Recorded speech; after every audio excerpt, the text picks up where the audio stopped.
सुप्रभात। कक्षा 10 के प्यारे बच्चों, हम लोगों की ये हिंदी की कक्षा चल रही है। हिंदी की कक्षा में वर्तमान समय में हम लोग काव्य सौंदर्य के प्रमुख तत्व पढ़ रहे हैं। रस और छंद पूर्ण हो गया है। ये हमारा अलंकार चल रहा है। अलंकार की परिभाषा में मैंने आपको बताया था कि अलंकार काव्य की शोभा को बढ़ाने वाले जो शब्द होते हैं, जो तत्व होते हैं, उसे हम लोग अलंकार कहते हैं। अलंकार के दो भेद होते हैं, शब्दा अलंकार और अर्था अलंकार। कक्षा 10 के पाठ्यक्रम में जो निर्धारित पाठ्यक्रम है उसमें अर्था अलंकार के 3 अलंकार हैं, उपमा अलंकार, रूपक अलंकार और उत्प्रेक्षा अलंकार। उपमा अलंकार हमने पढ़ा और उसमें ये देखा कि इसके 4 अंग होते हैं, उपमेय, उपमान, सामान धर्म और वाचक। उपमेय जिसकी उपमा की जाती है, उपमान जिससे उपमा की जाती है, सामान धर्म जो उपमा और उपमेय, उपमान और उपमेय की विशेषता जो दोनों एक समान बताता है उसे उपमा हम लोग सामान धर्म कहते हैं। और वाचक शब्द वो होता है जो समानता को प्रकट करता है। ये हमारा उपमा अलंकार था। उपमा अलंकार की परिभाषा यही थी, वो जहाँ पर किसी वस्तु या व्यक्ति की किसी अन्य व्यक्ति या वस्तु से समानता की जाती है, वहाँ उपमा अलंकार होता है। बच्चों, आप सोचेंगे कि मैडम बार बार दोहरा रहे हैं। ये जो कि बहुत बहुत बहुत महत्वपूर्ण है, इसलिए हम इसको कर रहे हैं और आप जितना हो सके उसको रट लीजिए। उपमा अलंकार का हमने उदाहरण ही बताया था, जैसे कि मुख मयंक सममंजु मनोहर, यानी मुख जो है मयंक चंद्रमा के समान सुंदर है। दूसरा हमने कल पिछली कक्षा में पढ़ा रूपक अलंकार। रूपक अलंकार में उपमेय पर उपमान की का भेद रहित आरोप होता है। क्या होता है?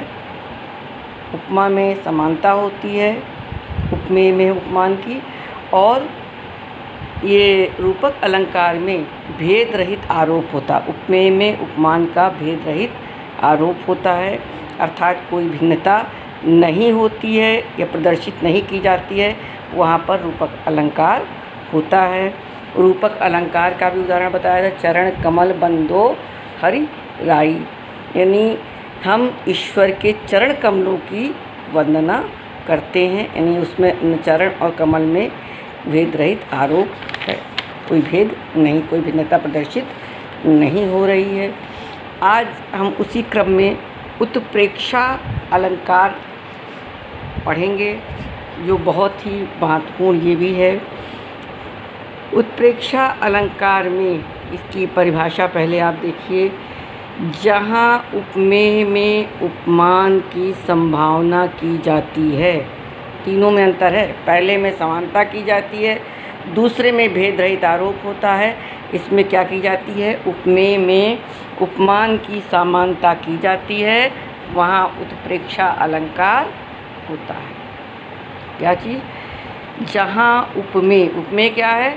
जिसकी उपमा की जाए। उपमान क्या है?